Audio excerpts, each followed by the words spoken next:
Welcome friends, Jai Bharat, Jai Hindustan. This is Mayank Rajesh and you are watching Info and Study. Friends, we are doing study of medieval Indian history and in this segment we are into early medieval phase. And in the early medieval phase, we are talking about Mahmood Ghaznavi. ठीक है, जिसमें आज का हमारा topic क्या है कि आज हम उन व्यक्तित्वों पे बात करेंगे. Will talk about those personalities जिनको संरक्षण मिला, पैट्रनेज मिला महमूद गजनवी से. ये कुछ बड़े व्यक्तित्व हैं जो कि एग्जामिनेशन पॉइंट ऑफ व्यू से बहुत जरूरी है. देखिए, इसके पहले हमने महमूद गजनवी पे 2 वीडियो कर लिया है और मेन पार्ट जो है महमूद गजनवी का आज खत्म हो जाएगा. सिर्फ एक अलबरूनी का पार्ट बचेगा जो कि हम 1 से 1.5 घंटे का वीडियो करेंगे. हो सकता है एक वीडियो में हो जाए, 2 वीडियो में हो जाए, तो उसको हम करेंगे. ठीक है, देखिए अब तक हमने आपको बताया कि हमने मेडिएवल हिस्ट्री जब शुरू किया था, मेडिएवल हिस्ट्री, तो मैंने बताया था कि मेडिएवल हिस्ट्री को हमने 2 पार्ट में बांटा, अर्ली और लेटर. और अर्ली को भी हमने बांट दिया था नॉर्थ इंडिया, साउथ इंडिया और मुस्लिम इन्वेजन. ठीक है, और लेटर यानी उत्तर मध्यकाल को हमने दिल्ली सल्तनत और मुगल, यही हमने बांटा था सुविधा की दृष्टि से. नॉर्थ इंडिया हम पूरा देख चुके थे. कई राजपूत डायनेस्टी यहां पे नॉर्थ इंडिया में देखने को मिलेंगे. ठीक है, और उनमें संघर्ष भी देखने के लिए मिलेगा. यहीं पे हमने ट्राइपार्टाइट स्ट्रगल, त्रिपक्षीय संघर्ष, गुर्जर प्रतिहार, पाल और दक्षिण की एक शक्ति राष्ट्रकूटों के बीच देखा. फिर साउथ इंडिया के बारे में भी हमने सब कुछ पढ़ लिया था, वकाटकों को, ठीक है, बादामी या वातापी के चालुक्यों को, कल्याणी के चालुक्यों को, राष्ट्रकूटों को, ये सब देखा था दक्षिण भारत में. और लेटर चोलों को, जिन्हें हम इंपीरियल चोल कहते हैं, यहाँ पे ये आपको साउदर्न आंध्रा और नॉर्दर्न तमिलनाडु वाले क्षेत्र में, तो ये हमने यहाँ पर चोलों को देख लिया था. लेटर चोला एक अर्ली चोल थे जो कि संगम एज में थे, वो सारा हमने यहां देखा था. और फिर हम आ गए थे मुस्लिम इन्वेजन में. ये सारी घटनाएं अर्ली मेडिएवल फेज की हैं, पूर्व मध्यकाल की है. और पूर्व मध्यकाल मैंने बताया था कि हर्षवर्धन के शासनकाल का अंत होता है 647 एडी में, यानी 647 एडी में. और 647 एडी से लेकर 12th सेंचुरी तक, यानी कि 12वीं शताब्दी तक, ठीक है, क्या है, अर्ली मेडिएवल फेज माना जाता है. और 12वीं शताब्दी के बाद आपको लेटर यानी उत्तर मध्यकाल माना जाता है. ठीक है, तो हमने यहां पर नॉर्थ इंडिया में देख लिया था, नॉर्थ इंडिया को डिटेल में देख लिया था, जहां पे हमने बहुत सारे राजपूत वंशों का संघर्ष देखा था. फिर साउथ इंडिया ट्राइपार्टाइट स्ट्रगल भी, गुर्जर प्रतिहार, पालाज और राष्ट्रकूटों के बीच कन्नौज के लिए, ठीक है, त्रिपक्षीय संघर्ष. फिर हमने दक्षिण भारत देख लिया था. और फिर हम मुस्लिम दक्षिण भारत में भी हमने वकाटकों को देखा, बादामी या वातापी के चालुक्यों को देखा. ठीक है, हमने राष्ट्रकूटों को देखा. यहाँ पर हम लेटर चोलास, जिन्हें हम इंपीरियल चोल कहते हैं, आप देखेंगे साउदर्न आंध्रा और नॉर्दर्न तमिलनाडु वाले क्षेत्र में, वो सब हमने देख लिया था. फिर हम मुस्लिम इन्वेजन में आ गए थे. सारी घटनाएं पैरेलल चलेंगी अर्ली मेडिएवल फेज में. और मुस्लिम इन्वेजन भी आप देखेंगे तो 2 पार्ट में होगा. पहला अरबों का आक्रमण जो कि मोहम्मद बिन कासिम करता है यहां सिंध पर. ठीक है, ये सिंध वाले क्षेत्र पर मोहम्मद बिन कासिम करेगा 712 एडी में. लेकिन इससे भारत में मुस्लिम साम्राज्य की स्थापना नहीं हो पाएगी. ठीक है, उसके बाद दूसरा आक्रमण तुर्कों का होगा. और तुर्कों में भी 2 फेज में होता है. पहला मोहम्मद गजनवी और दूसरा होगा मोहम्मद गोरी का. ठीक है, मोहम्मद गजनवी लूटपाट के इरादे से आएगा, मैं बता चुका हूं डिटेल में. जबकि मोहम्मद गोरी जब आएगा तो भारत में दिल्ली सल्तनत, उसके बाद मोहम्मद गोरी के आने के बाद भारत में दिल्ली सल्तनत की स्थापना होगी, वो हम आगे देखेंगे. ठीक है, तो मोहम्मद गजनवी के बारे में, ये तुर्क जो थे, बेसिकली मैंने ये बता दिया था कि ये इन्होंने बेसिकली ये गजनवी या मोहम्मद गोरी ये तुर्क थे, लेकिन इन्होंने अफगानिस्तान पे अपनी पकड़ बनाई थी. ठीक है, तो यहां पर देखिए ये गजनी वाला पार्ट है, ये गजनी वाला पार्ट है, ये गजनी वाला पार्ट है, जहां से मोहम्मद या भारत, पाकिस्तान, अफगानिस्तान, और यहीं से गजनी से अटैक करेगा महमूद गजनवी. हम डिटेल बता चुके हैं. पहले हमने इंट्रो बता दिया था इसमें, इंट्रो देखा था पहला वीडियो, वहां जहां हमने बताया था कि मोहम्मद गजनवी जो है अफगानिस्तान के में जो गजनी है वहां एक यामिनी वंश था, उससे ये बिलोंग करता है। यामिनी वंश की स्थापना इसके फादर सुबुक्तगीन ने की थी। ठीक है, ये सब मैंने बता दिया था। इसकी कई उपाधियां थी, टाइटल थी, जिसको मैंने बता दिया था। सुल्तान आजम, प्रथम तुर्क सुल्तान, ठीक है, प्रथम तुर्क सुल्तान इसको कहा गया। जबुलिस्तान का सुल्तान इसको कहा गया क्योंकि इसकी मां जबुलिस्तान से थी, अफगानिस्तान में जबुलिस्तान होगा। बुद्ध शिकन या मूर्ति भंजक यानी कि जो मूर्तियों को तोड़ देता हो, गाजी कहा गया। यामीन उद्दौला, साम्राज्य का दाहिना हाथ, right hand of the empire, और यामीन उल मिलार, साम्राज्य का संरक्षक। ठीक है, ये दोनों टाइटल जो था ये मिला था बगदाद के खलीफा से। ये सब मैंने पिछले वीडियो में बता दिया था। यामिनी वंश किस वंश से बिलोंग करता है, तो यामिनी वंश से, ये आपको याद रखना चाहिए। यामिनी वंश की स्थापना इसके पिता सुबुक्तगीन ने की थी। तो ये सब मैं बता चुका था, हाँ, इंट्रो क्लासेस में। और उसके बाद हमने एक्सपीडिशन पे वीडियो देखा था। इसने 1000 से लेकर 1000 एडी से लेकर 1027 एडी तक, 1000 एडी टू 1027 एडी तक इसने भारत पर 17 आक्रमण किए थे इलियट के अनुसार, ये मैंने बताया था। और इसमें हमने पिछले वीडियो में एक्सपीडिशंस में पूरे 17 आक्रमणों को देखा था। और मैंने वहां पे ये भी बताया था कि सबसे पहला जो शिकार बनेगा वो यही हिंदू शाही, जो ग्रीन वाला पार्ट है, ये हिंदू शाही वंश बनेगा। हिंदू शाही वंश जो है ये चेनाब नदी से लेकर हिंदू कुश, ये अफगानिस्तान हिंदू कुश में आता है ना, तो यहीं से हिंदू कुश तक, चेनाब नदी से लेकर, ठीक है, ये हिंदू कुश तक जो है वो हिंदू शाही डायनेस्टी है, हिंदू शाही राज्य है।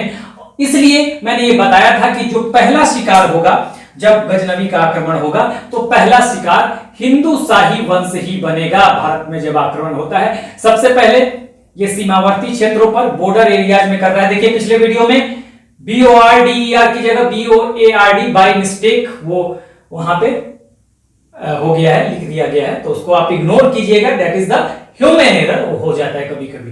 तो पहले बॉर्डर एरिया पर, ये सीमावर्ती क्षेत्रों पर हिंदू शाही वंश के सीमावर्ती क्षेत्रों पर अटैक करेगा 1000 एडी में, और फिर 1001 में पूरे हिंदू शाही वंश पे, ये ग्रीन वाला पार्ट हिंदू शाही वंश है। तो सबसे पहला आक्रमण परीक्षा में आ जाता है, सबसे पहला शिकार कौन बनेगा गजनवी का, तो हिंदू शाही वंश। और सबसे ज्यादा बार भी आक्रमण जो होगा वो हिंदू शाही वंश पे ही होगा। ये दोनों बातें आपको याद रखनी है, मैं पहले ही बता चुका हूं।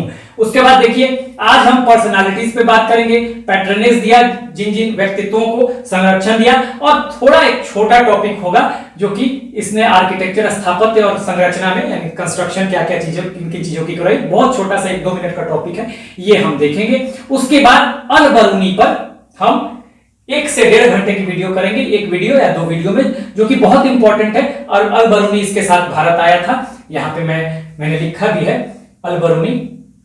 और इसने किताबुल हिंद नाम की किताब लिखी थी, तो बहुत सारी जानकारियां इससे मिलेंगी और बहुत इंपॉर्टेंट है एग्जामिनेशन पॉइंट ऑफ व्यू से, तो इस पे हम बात करेंगे। तो आज का जो हमारा, देखिए ये दोनों हम देख चुके हैं पिछले 2 वीडियो में, आज हम बात करेंगे इन दोनों टॉपिक्स पे, पर्सनालिटीज जिनको संरक्षण दिया, पैट्रनेज दिया, और इसके स्थापत्य, आर्किटेक्चर और कंस्ट्रक्शन यानी संरचना पे। लेकिन मुख्य टॉपिक हमारा ये पर्सनालिटी है, तो बहुत छोटा सा टॉपिक है। तो अब देखिए यहां पर जो पर्सनालिटीज है, पहले देखिए अबू नस्र उतबी, फिरदौसी, अबुल फजल बैहाकी, अल बरूनी, अहमद ख्वाजा, उनसुरी, तुसी, फराबी, अहजदी, सैयद सलार मसूद गाजी और तिलक व सेवंदराम। तो इसको हमें देखना है, तो इसको हम देख लेते हैं जल्दी जल्दी। देखिए अबू नस्र उतबी, ये इसका कोर्ट हिस्टोरियन था, दरबारी कवि था। ये सवाल सारे बनेंगे यहां से, ठीक है। भारत पर आक्रमण को इसने क्या कहा, जिहाद कहा, पहले भी मैं बता चुका हूं। किसने कहा जिहाद, तो अबू नस्र उतबी ने। उतबी कौन था, तो हिस्टोरियन था, कोर्ट हिस्टोरियन, दरबारी इतिहासकार था।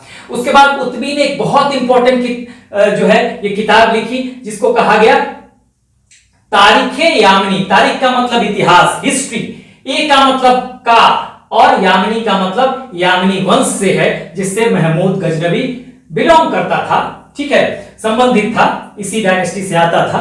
तो यामिनी वंश का इतिहास, तारीखे यामिनी, इसी को किताबुल ए यामिनी भी कहा गया। तो दो नाम आपको याद रखना है। तो देखिए यहां पे इसको आप याद रखिए, ठीक है, ये बड़ी बात है। उसके बाद ये तीन बातें यहां पर हो गई। फिरदौसी, देखिए ये भारत कभी नहीं आया फिरदौसी, ठीक है। इसकी कुछ उपाधि थी, एक उपाधि थी फारस का होमर, इसको कहा गया। फारस आप जानते हैं ईरान को कहा जाता है, यही ईरान है, ठीक है। ईरान कौन सा पार्ट है भाई? तो यही ईरान है, पाकिस्तान और अफगानिस्तान से लगा हुआ यही ईरान होगा। थोड़ा और ऊपर आप ले लीजिए इसको, यही ईरान है, ठीक है। तो फारस का होमर कहा गया। और ये राइटर है, किताब लिखा था इसने शाहनामा, ईरान के शाहों पर लिखा था। और देखिए कहा जाता है, कहानी है, समझ लीजिए कि शाहनामा लिखने के लिए महमूद गजनवी ने कहा था कि इसको 60,000 मुद्राएं देगा, ठीक है। तो जब इसने लिख लिया तो 60,000 मुद्राएं देने की बात हुई, लेकिन इसके यहां एक व्यक्ति था, क्या नाम था उसका, शायद अहमद अय्याज नाम का कुछ कोई व्यक्ति था, जिसने महमूद गजनवी के कान भर दिए कि भाई आपने तो क्या कहा है, 60,000 मुद्राएं कही, ये थोड़े कहा है कि 60 स्वर्ण मुद्राएं यानी कि गोल्ड कॉइंस या सिल्वर कॉइंस, आप चांदी के कॉइंस दे दीजिए। तो इनकी बातों में इसकी बातों में उसकी बातों में आकर महमूद गजनवी ने फिरदौसी को दे दिया था चांदी की मुद्राएं। तो इससे ये नाराज होकर इनके कोर्ट से, दरबार से चला गया था, ठीक है। महमूद गजनवी के नाराज होकर चला। बाद में महमूद गजनवी रियलाइज करता है कि भाई इससे गलती हो गई है। तो ये उस व्यक्ति को, जो षड्यंत्रकारी था, जिसने कान भरे थे, उसको सजा भी देता है महमूद गजनवी। और फिर 60,000 स्वर्ण मुद्राएं भिजवाई जाती है। लेकिन जब 60,000 मुद्राएं लेकर इसके संदेशवाहक या जो भी जिनके थ्रू ये भेजता है, तो क्या होता है कि पता चलता है कि जब वो स्वर्ण मुद्राएं लेके जा रहे हैं तो तब तक इसकी डेथ हो चुकी होती है और उसकी शव यात्रा निकल रही है, ठीक है। इसकी पत्नी को भी, फिरदौसी की पत्नी को भी जब देने की कोशिश की जाती है 60,000 स्वर्ण मुद्राएं, तो वो लेने से इनकार कर देती है। तो ये कहानी है। फिरदौसी ने एक किताब लिखी थी और उसमें ये महमूद गजनवी को बहुत ही नीच प्रवृत्ति का बताया था। तो ये कभी भारत नहीं आया, ठीक है। ये इंपॉर्टेंट बात आप जान लीजिए। फारस का होमर किसे कहा जाता है? फिरदौसी को। उसके बाद अब्दुल फजल बैहाकी, इसकी उपाधि लेनपुल ने दी, क्या? पूर्व का पेप्स। देखिएगा, पूर्व का पेप्स, पेप्स ऑफ ईस्ट, इसी को पूर्व श्री पैपिये भी कहा गया। एक ही टाइटल है, कुछ भी दे दे तो आप ध्यान रखिएगा। मोस्ट इंपॉर्टेंट, ये जो मोस्ट इंपॉर्टेंट, ये भी जो मैंने बताया अबू नस्र उतबी का, ये पूरा अबू नस्र उतबी जो है ये मोस्ट इंपॉर्टेंट पार्ट है। क्वेश्चन बन सकता है, यहां से आता भी है, ठीक है। ये भी इंपॉर्टेंट है। उसके बाद अबुल फजल बैहाकी का हमने बताया टाइटल, उपाधि जो है वो लेनपुल ने पूर्व का पेप्स या पूर्व श्री पैपिये कहा गया इसको, ये भी ध्यान रखिएगा। उसके बाद बैहाकी की एक किताब है तारीखे सुबुक्तगीन, सुबुक्तगीन इसका फादर है, ठीक है, बताया था, जो यामनी डायनेस्टी फाउंड करता है, हाँ फाउंडर है यामनी डायनेस्टी का, ठीक है। और एक और किताब इसकी थी तारीखे मसूरी, मोस्ट इंपॉर्टेंट, दोनों को याद रखना है आपको, ठीक है। उसके बाद अल बरूनी, जिसपे हम एक पूरा डिटेल ही करने वाले हैं, ठीक है। ये भारत आता है during 12th expedition of Mahmood, 1018 में, जब ये नॉर्थ इंडिया के मैदानी भागों में पहली बार प्रवेश करता है, ठीक है। कौन? महमूद गजनवी। और इसी एक्सपीडिशन में, इसी अभियान में अल बरूनी इसके साथ भारत आता है। तो इस पे तो एक पूरी की पूरी वीडियो होगी अल बरूनी पे, जो हम देखेंगे, ठीक है। तो ये आगे हम देखेंगे। इसकी एक किताब है, इसी किताब के आधार पर सारी जानकारी हम लेंगे, किताबुल हिंद, याद रखिएगा। और इसमें सबसे इंपॉर्टेंट बात यह है कि किताबुल हिंद के 3 और नाम हैं, तहकीके हिंद, किताबुल ए रहेला और मिन मकाला, तीनों याद रखिएगा। ये किताबुल हिंद का ही ये नाम है, तहकीके हिंद, किताबुल ए रहेला और मिन मकाला। तो इन तीनों को आपको याद रखना है, मोस्ट इंपॉर्टेंट। तो हम डिटेल पढ़ेंगे। अल बरूनी जो है मोस्ट इंपॉर्टेंट, यहां से सवाल बनेगा। उसके बाद अहमद ख्वाजा, ये वजीर था और कहा जाता था कि जब भी ये गजनी से बाहर रहेगा, ये गजनी है, गजनी से बाहर होगा कौन? महमूद गजनवी, तो सारे प्रशासन को, एडमिनिस्ट्रेशन को यही देखता था। हाँ, लेकिन इसके साथ भी महमूद गजनवी का डिस्प्यूट हो जाएगा और इसको जेल में डाल दिया जाएगा। ठीक है, तो ये आपको ध्यान रखना है। उनसूरी ये भी एक विद्वान था और पोएट था इसके दरबार में। तूसी ये खुरासनी विद्वान था, एक स्कॉलर था खुरासन से, तो तूसी को भी आप याद रखिएगा। फराबी जो एक दार्शनिक या फिलोसफर था, तो ये आपको याद रखना है। ठीक है, उसके बाद यहां अब देखिए अहजदी, ये राज कवि था, इसको लिख लीजिए राज कवि। ठीक है, अहजदी जो था ये राज कवि था,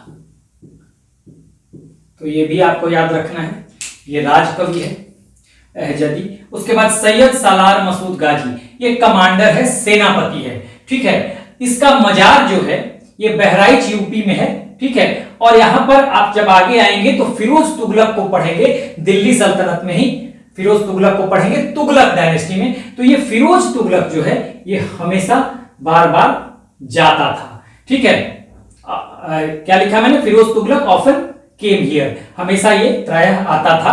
तो ये मोस्ट इंपॉर्टेंट है, ये आप ध्यान रखिएगा। यहां से सवाल बन जाएगा कि कौन जाता था इसकी मजार पे बार बार, तो फिरोज तुगलक जो कि तुगलक डायनेस्टी का था।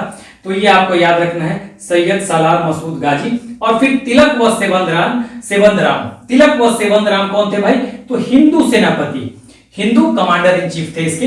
ये भी बहुत इंपॉर्टेंट है, हिंदू सेनापति कौन था इनका, तो तिलक और सेवंदराम। तो इस तरह से हमने किसे किसे देखा भाई, तो देखिए हमें अबू नस्र उतबी को देखा। ये सारे जो हैं इसमें देखिए अबू नस्र उतबी, फिरदौसी, अबुल फजल बैहाकी और अल बरूनी, ये बहुत इंपॉर्टेंट है, इसको ध्यान देना है। ये भी एक बार आप देख लीजिएगा। और ये तिलक और सेवंदराम ये इंपॉर्टेंट है क्योंकि ये हिंदू सेनापति थे, तो यहां से सवाल बन जाएगा। ठीक है, और सैयद सलार मसूद गाजी जो है सेनापति जो था, चूंकि इसका मजार बहराइच में है और फिरोज तुगलक बार बार जाता था, तो यहां से सवाल बन सकता है। तो इसमें जो सवाल पूछा जा सकता है आपसे, अगर पूछा जाए कि अबू नस्र उतबी कौन था, तो कोर्ट हिस्टोरियन था। ठीक है, किसने जिहाद कहा, जो भारत में इसके 17 आक्रमण हुए उसे किसने जिहाद कहा था, अबू नस्र उतबी ने कहा। तारीख यामनी या किताबुल यामनी किसकी किताब है, तो अबू नस्र उतबी की किताब है। ठीक है, फिरदौसी के बारे में जो है कि फारस का होमर किसे कहा गया, फिरदौसी को। शाहनामा किसने लिखा, फिरदौसी ने लिखा। लेक पुल द्वारा पूर्व का पेप्स किसे कहा गया, अबुल फजल बैहाकी को कहा गया। ठीक है, तारीखे सुबुक्तगीन या तारीखे मसूरी किसने लिखा, अबुल फजल बैहाकी ने। ठीक है, किस एक्सपीडिशन में अल बरूनी भारत आता है, तो 12वें एक्सपीडिशन में। देखिए ये बहुत इंपॉर्टेंट है, यहां से सवाल बनेगा कि 12वें एक्सपीडिशन में आता है। ठीक है, इसमें बेसिकली जब नॉर्थ इंडिया में आता है 1018 में, तो इसका एक्सपीडिशन होता है पहली बार ये उत्तर भारत के मैदानी भागों में आता है। और यहां इसका आक्रमण है किसके खिलाफ, इसका है गुर्जर प्रतिहार शासक राज्यपाल के खिलाफ, जो कि भाग जाता है बिना लड़े ही। ठीक है, ये हमने डिटेल में चर्चा की थी एक्सपीडिशंस में, तो ये आपको ध्यान रखना है। उसके बाद किताबुल हिंद की रचना किसने की, अल बरूनी ने, बहुत ही डिटेल में पढ़ना है। और ये 3 नाम तहकीके हिंद, किताबुल रहेला, मीन मकाला, सब इसी की किताबुल हिंद की का ही दूसरा नाम है। ठीक है, तहकीके हिंद, किताबुल रहेला और मीन मकाला, तीनों ये बहुत इंपॉर्टेंट है। ठीक है, अल बरूनी ही पूरा बहुत इंपॉर्टेंट है। तो किताबुल हिंद के 3 नाम, तहकीके हिंद, किताबुल रहेला, मीन मकाला। उसके बाद आपको अहमद ख्वाजा वजीर था। ठीक है, उनसुरी स्कॉलर और पोएट था। ठीक है, तूसी खुरासनी स्कॉलर था, विद्वान था। फराबी फिलोसफर दार्शनिक था। अहजदी राजकवि था। सैयद सलार मसूद गाजी जो था ये सेनापति था। पूछ दिया जाए कि कौन सा सेनापति, वो कौन सा सेनापति था, महमूद गजनवी का, जिसका मजार जो है बहराइच में है, तो सैयद सलार मसूद गाजी।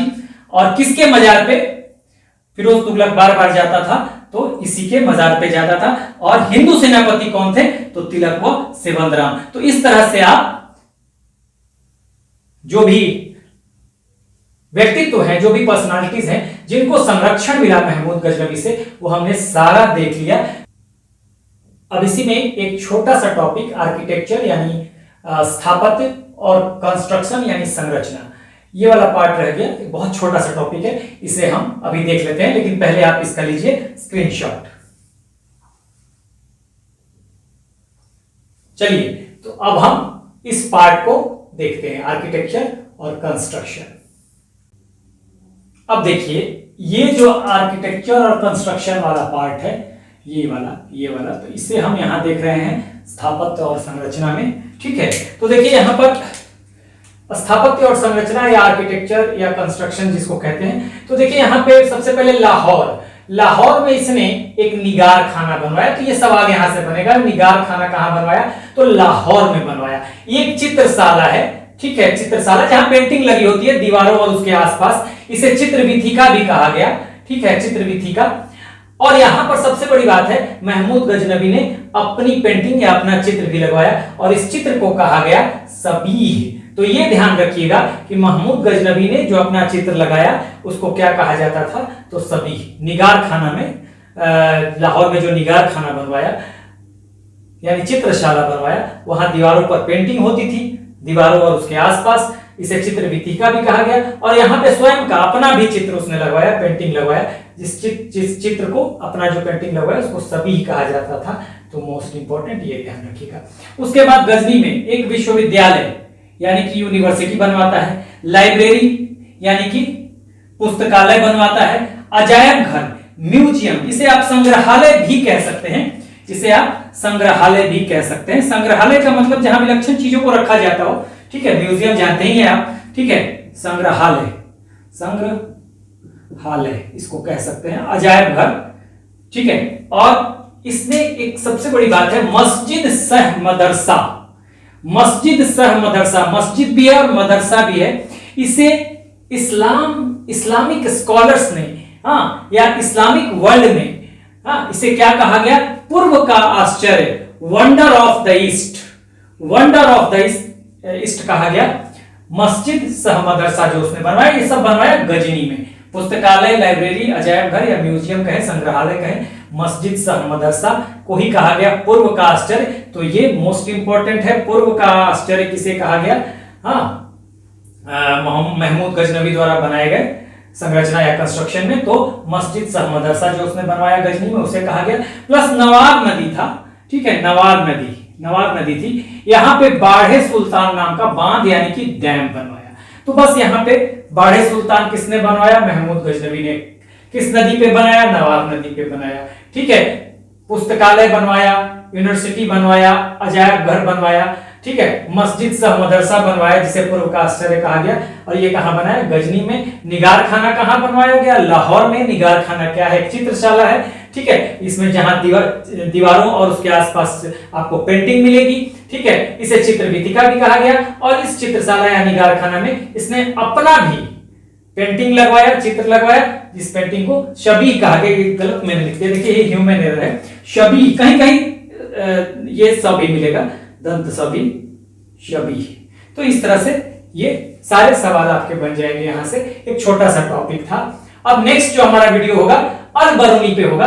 महमूद गजनवी का मेन पार्ट पूरा खत्म हो चुका है। ये जो भारत आता है अल बरूनी महमूद गजनवी के 12वें अभियान में, 12th एक्सपीडिशन में, और किताबुल हिंद नाम का ये किताब लिखता है जिससे बहुत सारा इंफॉर्मेशन हमें मिलेगा और ये एग्जामिनेशन पॉइंट ऑफ व्यू से बहुत जरूरी है। तो ये हम देखेंगे अगले वीडियो में। एक वीडियो में खत्म हो जाए, 2 वीडियो में खत्म हो जाए। ठीक है, और उसके बाद हमारा ये महमूद गजनवी वाला पूरा पार्ट खत्म हो जाएगा।